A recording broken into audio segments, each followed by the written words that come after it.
শ্বশুরবাড়িটা এমন একটা বাড়ি যেখানে লক্ষ অপমানের পরেও নিজের বাবা মায়ের মান সম্মান বজায় রাখার জন্য মেয়েদের জীবনভর থাকতে হয়।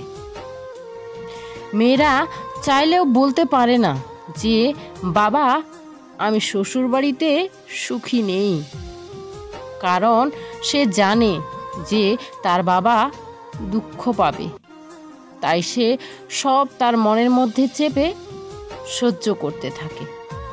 জানো বাবা, শ্বশুরবাড়ি এসে আমি এটা তো শিখে গেছি যে আমি যতই ভালো হই না কেন, আমি শ্বশুরবাড়িতে যতই কাজ করি না কেন বা যতই সবার সেবা করি না কেন, শ্বশুরবাড়ির মানুষগুলোর চোখে আমি কোনো দিন ভালো হব না।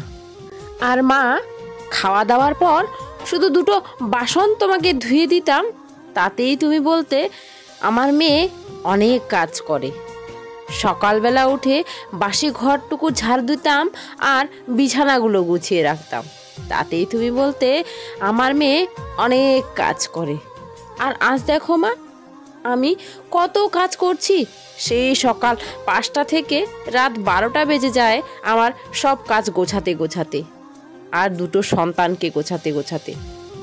তাও শ্বশুরবাড়ির মানুষের কোনোদিন মন পায় না। কি অদ্ভুত, তাই না? তোমরা কে কোথা থেকে আমার ব্লগগুলো দেখছো অবশ্যই কিন্তু কমেন্টে জানিও বন্ধুরা। কেন বলো তো? 3 জন লোক, ওরা তোমাদের ফোন নাম্বার চেয়েছিল, কিন্তু কমেন্টে তো ফোন নাম্বার নেওয়া মানে পাবলিক করা তো ঠিক না, তাই না? তার জন্য কোথা থেকে দেখছো তোমাদের ঠিকানাটা দিয়ে দিও। সেই 3 জন লোককে আমি তোমাদের বাড়ি পাঠিয়ে দিব এই নববর্ষে। তারা কে বলো তো? সুখ, সমৃদ্ধি আর শান্তি। শুভ নববর্ষ বন্ধুরা। তোমাদের সবাইকে জানাই নববর্ষে অনেক অনেক অনেক শুভেচ্ছা ওর ভালোবাসা বন্ধুরা। আমি তো আমার বাড়ির ঠিকানা দিয়ে দিলাম কমেন্টে, তো তোমরাও অবশ্যই দিয়ে দিও। হ্যালো বন্ধুরা, আমি তপু, আর তপুর ছোট্ট পৃথিবীতে তোমাদের সবাইকে স্বাগত জানালাম। আশা করছি বন্ধুরা তোমরা সবাই ভালো আছো। তোমাদের ভালোবাসায় আমরাও ভালো আছি।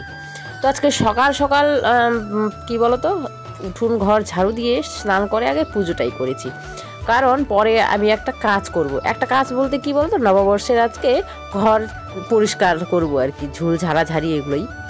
তার জন্য উঠে আগে সেই কাজটাই করে নিয়েছি, কারণ এগুলো কাজ গোছাতে তো অনেক সময় লেগে যাবে, তাই না? তো ভাত বসিয়ে দিলাম এদিকে, তারপরে দেখি কি রান্না করা যায়। আজকে বাড়িতে খাওয়া মানে কোনো সবজি নেই বলা চলে আর কি, তাই হচ্ছে দেখো এই যে আমাদের দুটো কাঁঠাল গাছ আছে। এঁচড় পারছে আমার বড় মশাই, ও কিন্তু পারলো না পারতে, হ্যাঁ দাঁড় দেয়নি, লাগায়নি, এমনি খোঁচা দিয়ে দিয়ে এই যে ও চলে গেল বাড়ি দা আনতে। তো আমি কি করলাম, আমি বললাম আমি একটু ট্রাই করে দেখি। তো কি বলবো, ওকে তো আমি বলে যাচ্ছিলাম এইভাবে করো এইভাবে করো, ও বলছে তুমি নাও তুমি নাও, তুমি করো তুমি করো। তো আমার হাতেই পড়লো বন্ধুরা, এটা আমি পারলাম। তখন তো মোবাইল ধরার জন্য কেউ ছিল না, ও তো বাড়িতে এই যে দা আনতে গেছিলো, তো দাটা নিয়ে এসে কাজে লাগলো না, আমি খোঁচা দিয়ে ওটাকে পারিয়ে নিলাম।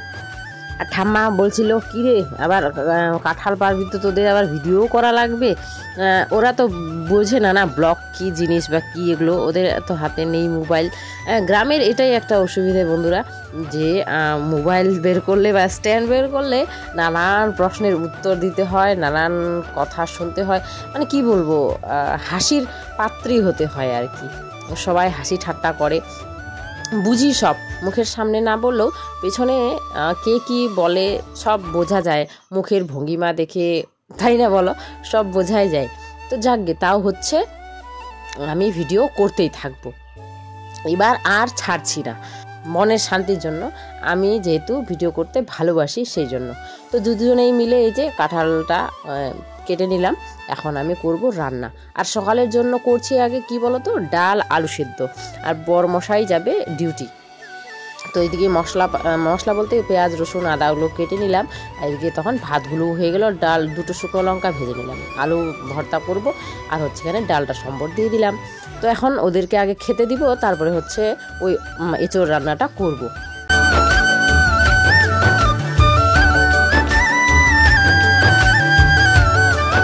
আরেক বোন ভূমিকা রয়, সেও আমার ভিডিও দেখে, নাম নিতে বলেছিল ভিডিওতে, তো তোমার নামটা নিয়ে নিলাম বোন। আশা করছি তোমাকে ভালো লাগবে। বিভু দেখো ওর ঠাকুরদাদাকে বসতে দিচ্ছে না, চেয়ারটা টেনে নিয়ে নিল। এমনই বদমাশি করে দুই নাতি আর দাদু মিলে সারাদিন কচর কচর করতেই থাকে। ঘর ঝাড়া আর কি, ওই যে উপরে যে আছে বাসের সিলিংটা, ফলস সিলিংটা, সেটা কি বলবো আর, এত নোংরায় ভরা, এত নোংরা ভরা, অনেক বছর হয়ে গেল না, অতি পুরনো, তাই হচ্ছে এত ধুলো পড়ে। আর হচ্ছে বিশেষ করে উপরে হচ্ছে পায়রাগুলো এত অত্যাচার করে, এত পায়রার পটি কি পরে, মানে কি বলবো, ওই ঘরটা মানে থাকার অযোগ্য। ওগুলো খুলে ফেলে দিলে হয়তো বা শান্তি পাওয়া যাবে, কিন্তু গরম থেকে তখন রেহাই পাওয়া যাবে না আর কি, খুব গরম লাগবে। আর ওটার জন্য ঘরটা খুব ঠান্ডা, গরমটা একটু কম লাগে। আর কিন্তু ওই যে ওগুলো টিকটিকির মানে পটি টিকটিকি খুব ওগুলোতে আছে, তার জন্যই আর কি ভালো লাগে না। কিন্তু গরমের জন্য বন্ধুরা একদম বেস্ট বলবো, ঘরটা সত্যি বলছি খুবই ঠান্ডা। আর তার উপরে আছে ঘর দুটোর উপরে আমাদের আম গাছগুলো অনেক, ওই জন্যই হচ্ছে ঘর দুটো খুবই ঠান্ডা। এই গরমেও ঘরে একটু রেহাই পাওয়া যায়।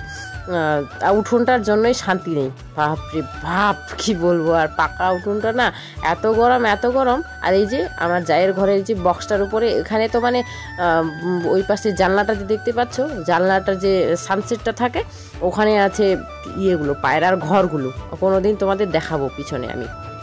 তো ওই জন্য ওরা আরও বিশেষ করে ওখানে ঢুকে যায়, এত নোংরা ফেলে, মানে এখনই পরিষ্কার করো বক্সটার উপরে, এখনই আবার নোংরা ধুলো পায়রার পটিয়ে ভরে যায় এমন। ওখানে তো কোনো কিছু জিনিসই রাখা যায় না, ফ্রিজের উপরে আর হচ্ছে ওই বক্সটার উপরে, বক্সের ভিতরে অনেক জিনিস আছে।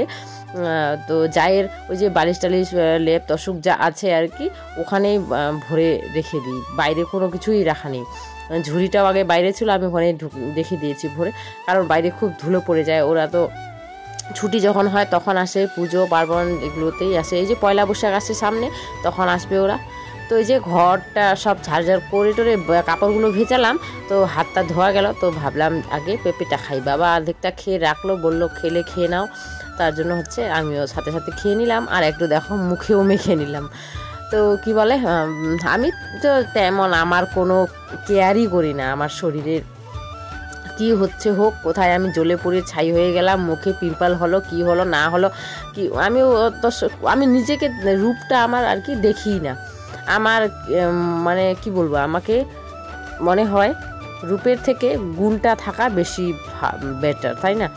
গুণটাকেই প্রাধান্য দেয় মানুষ, রূপটা কি আজ আছে কাল নেই। রূপ দেখে বিয়েও করতে হয় না, গুণ দেখে করতে হয়, তাই না? যখন বয়স হয়ে যাবে, বুড়ো হয়ে যাব, তখন তো আর রূপ থাকবে না, গুণটারই প্রয়োজন হবে। তাই আমার মনে হয় গুণটাই বেস্ট। তো দেখো বন্ধুরা, আমি বসে পড়েছি, আমি কোনো দিন এভাবে বসে কাজ করি না, দেখোই তোমরা আমার ভিডিওতে। কি বলো তো, এত হাঁপিয়ে উঠেছি, কোমরে এত সিজারের, ওই যে জানোই যারা সিজার হয়েছে তারা বুঝবে, এত ব্যথা করছে কোমরটা, দেখো আমি উঠতে পারছি না আর কি, এত কষ্ট হচ্ছে। সেই সকাল থেকে উঠে যে কাজ করা শুরু করেছি, এই দুটা রুম পরিষ্কার করতে, বারান্দা করতেই মানে দিনটা পুরো চলে গেল, মনে হয় 1টার মতো বাজে। ও তার মাঝে আবার ওই যে ছেলে মেয়ে, জানোই তো আজকে ওদের ছুটি, ওই জন্য হচ্ছে কি বলবো আর, ওদের দেখতে আর ওদের সারা দিনে যা ক্যাচাল, এত কি বলবো আর, কান্নাকাটি, এই জন্যই বিশেষ করে কিছুটা সময় ওদের মাঝেও দিতে হয়। ছেলেকে স্নান করালাম এই জন্যই। তো যাকে বন্ধুরা, আজকের এই ক্লিনিং ব্লগটা এখানে এন্ড করলাম। সবাই ভালো থেকো, সুস্থ থেকো, আর তপুর ছোট্ট পৃথিবীর সাথে থেকো। ব্লগটা কেমন লাগলো অবশ্যই কিন্তু কমেন্টে জানিও বন্ধুরা, তোমাদের কমেন্টের অপেক্ষায় থাকি, মিষ্টি কমেন্টের। হ্যাঁ, যেটা খারাপ সেটাও বলে দিও, তাহলে আমি নিজেকে একটু শুধরাতে পারবো, তাই না? শুধু ভালোটা দেখলেই তো আর হয় না, যেটা খারাপ হচ্ছে সেটাও বলে দিও। তো বাই বাই বন্ধুরা।